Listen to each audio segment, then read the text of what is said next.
ఆదికాండం 14వ అధ్యాయం యొక్క సారాంశం. ఈ అధ్యాయం ప్రధానంగా మొదటి యుద్ధం, లోతు రక్షణ మరియు మెల్కీసెదెకు రాజు గురించిన వృత్తాంతాన్ని వివరిస్తుంది. 4 రాజుల దండయాత్ర. సొదొమ గొమొర్రా రాజులతో సహా 5 రాజులు ఎలాము రాజైన కెదొర్లాయోమెరు 12 ఏండ్లు లోబడి ఉండి 13వ ఏట తిరుగుబాటు చేశారు.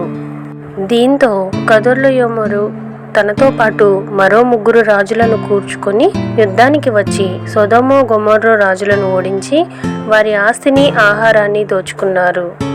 లోతు చెరపట్టబడుట, అబ్రాము రక్షణ.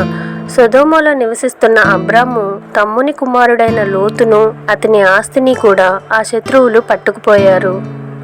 ఈ విషయం తెలిసిన వెంటనే అబ్రాము తన ఇంట్లో పుట్టి శిక్షణ పొందిన 318 మంది దాసులను తీసుకొని ఆ రాజులను దాను వరకు తరుముకుంటూ వెళ్ళి వారిని ఓడించాడు. లోతును, అతని ఆస్తిని, ప్రజలను తిరిగి రక్షించాడు. మెల్కీసెదెకు అబ్రామును ఆశీర్వదించుట.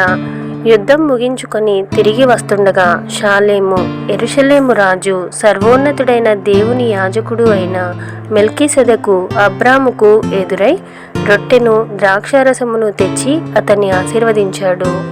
అబ్రాము తనకు దక్కిన వాటన్నిటిలో 10వ వంతు, దశమ భాగం మెల్కీసెదెకుకు ఇచ్చాడు. అబ్రాము నిరాడంబరత. సొదొమ రాజు అబ్రాముతో, మనుషులను నాకు ఇచ్చి ఆస్తిని నీవు తీసుకో అని చెప్పాడు.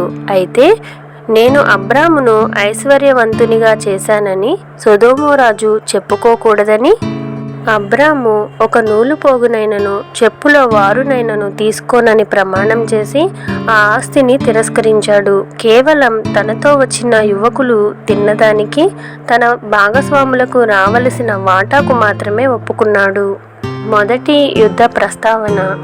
బైబిల్లో రాయబడిన మొట్టమొదటి అంతర్జాతీయ యుద్ధం ఇదే.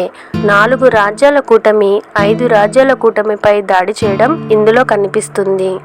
హెబ్రీయుడు అనే పదం. బైబిల్లో అబ్రహామును హెబ్రీయుడైన అబ్రాము అని పిలవడం ఇక్కడే మొదటిసారి జరుగుతుంది. హెబ్రీ అంటే నది దాటి వచ్చినవాడు అని అర్థం. దశమ భాగం ఆరంభం.